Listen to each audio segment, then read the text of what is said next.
Cowes is one of the busiest recreational harbours in the country, with thousands of boats visiting throughout the season. Cowes Harbour Commission manages the harbour, and they've just published a new strategic plan. I asked their chairman, Jeremy Preston, to explain the thinking behind it. The new document basically was put together because we felt it was important to try and explain to people what the Harbour Commission is actually doing.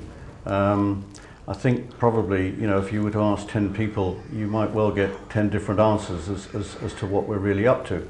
So what we did, we went through a fairly detailed iterative process involving all the commissioners and their ideas about where they wanted to see the harbour in the next sort of 5 to 7 years.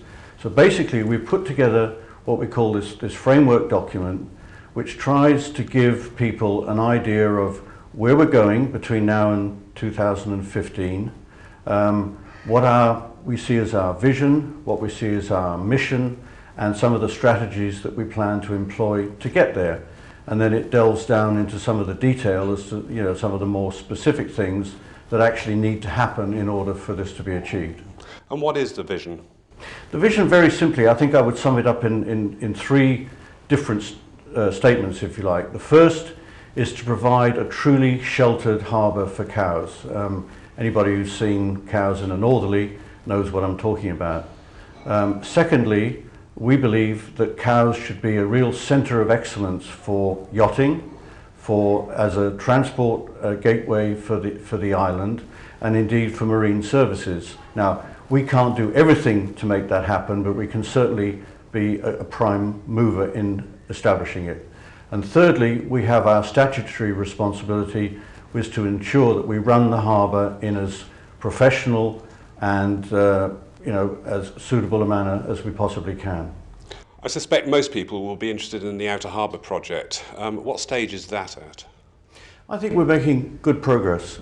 As you know, people have been talking about this for a long time, but I think we're finally getting to a point where we can see some light at the end of the tunnel.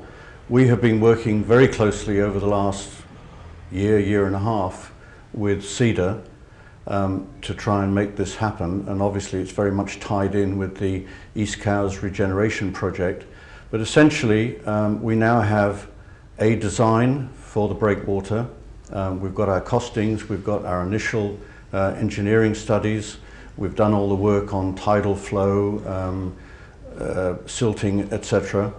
And we've got a pretty close idea of what funding is required to make it happen. So basically on Wednesday we'll be outlining together with CEDA where we're at, what the procedures will be over the coming months in terms of going out to tender for the breakwater and for the marina, East Cowes Marina.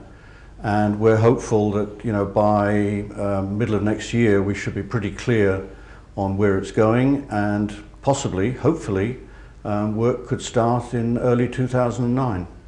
So is it likely you expect to be able to raise the funding for this and actually make it a reality? Well, as a Harbour Commission, we have made our commitment to the funding. CEDA have made their commitment, and basically it remains for whoever will be doing the whole infrastructure project as to what their input would be to make the whole thing happen. But you're hopeful that Cowes will become a truly sheltered harbour? I would like to believe so.